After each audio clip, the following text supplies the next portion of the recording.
Salut, alors juste cette petite vidéo pour vous dire que nous sommes tous différents. Et ça, c'est important de le comprendre.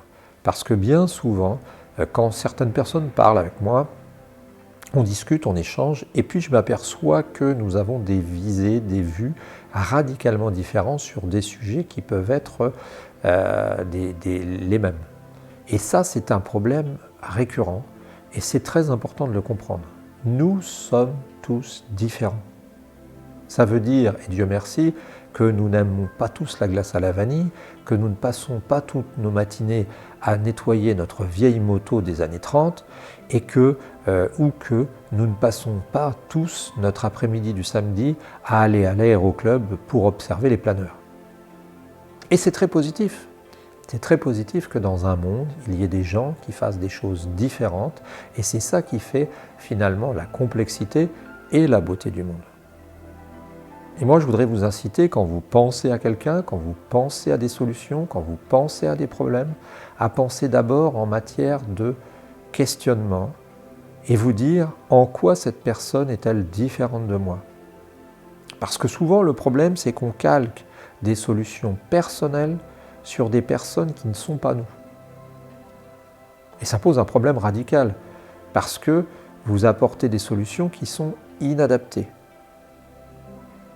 D'autre part, en parlant de comparaison, parce que souvent on dit que quand on compare les gens se comparent, les gens sont jaloux, les gens, etc.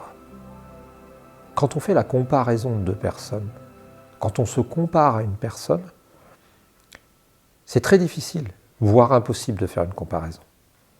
Parce que quand on fait une comparaison, il faudrait la faire terme à terme. Si vous dites une girafe est plus grande qu'un homme, c'est évident. Et ça ne veut pas dire que l'homme a démérité. Si un homme est plus petit qu'un autre homme, c'est évident qu'il est plus petit, mais ça ne veut pas dire non plus qu'il a démérité.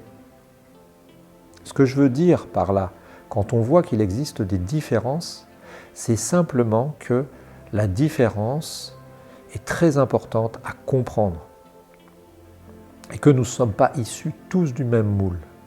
Et que nous n'avons pas tous les mêmes aspirations. Et que même, quand nous avons certaines aspirations, elles peuvent être des aspirations ponctuelles, pour quelques décennies.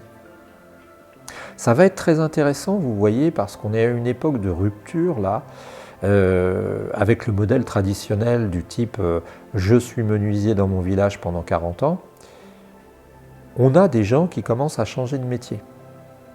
Des gens, j'en voyais une à la télé hier, télévision, qui disait par exemple, c'était un reportage d'Arte plutôt, et qui disait « j'étais ingénieur dans une boîte, je n'aimais pas mon boulot, je suis devenu menuisier ».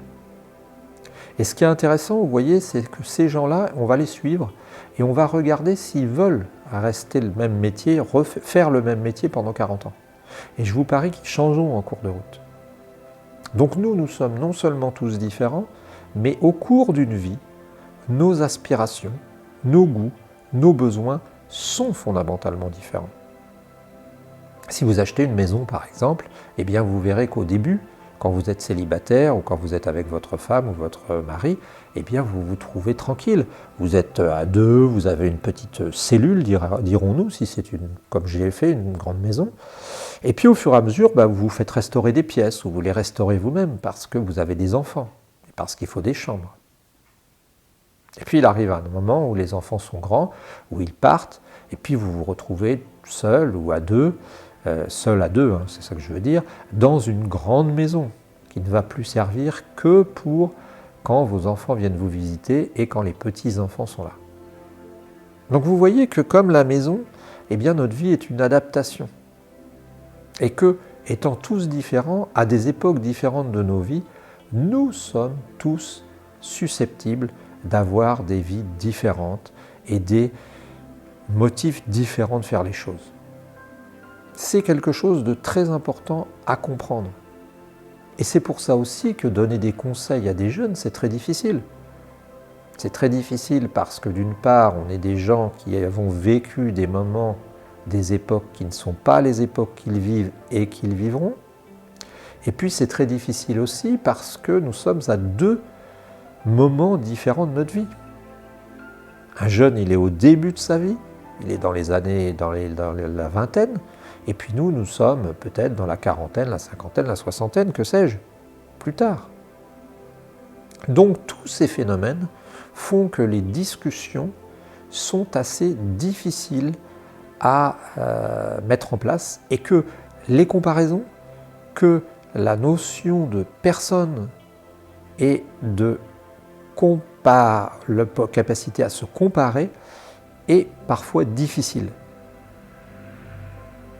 Et c'est très important à comprendre.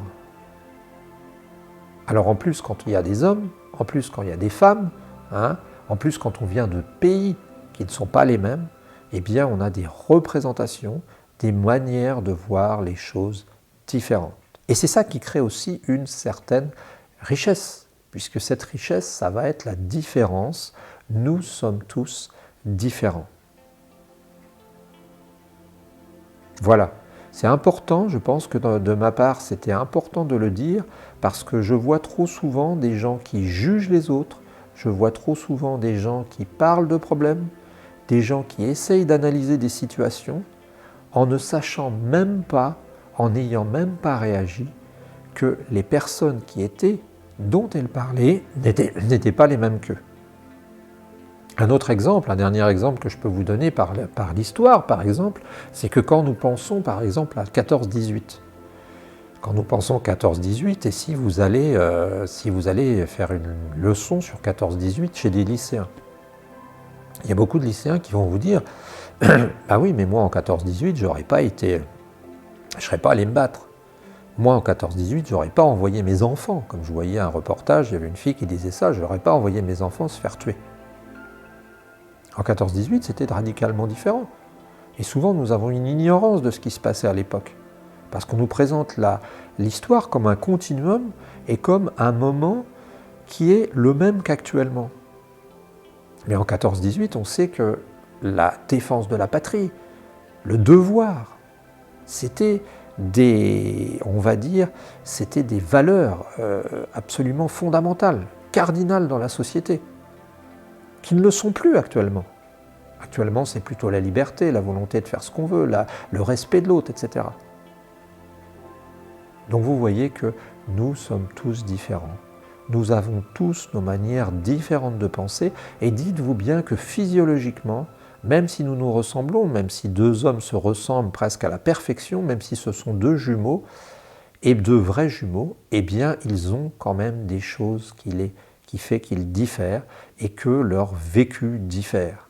Alors tout cela, c'est simplement destiné à vous inciter à faire preuve de plus d'ouverture d'esprit, plus de compréhension, quand parfois vous vous heurterez à quelqu'un qui n'a pas les mêmes manières de voir que vous, qui n'a pas les mêmes manières de fonctionner et qui vous pose, entre guillemets, des problèmes dans la compréhension de cet être.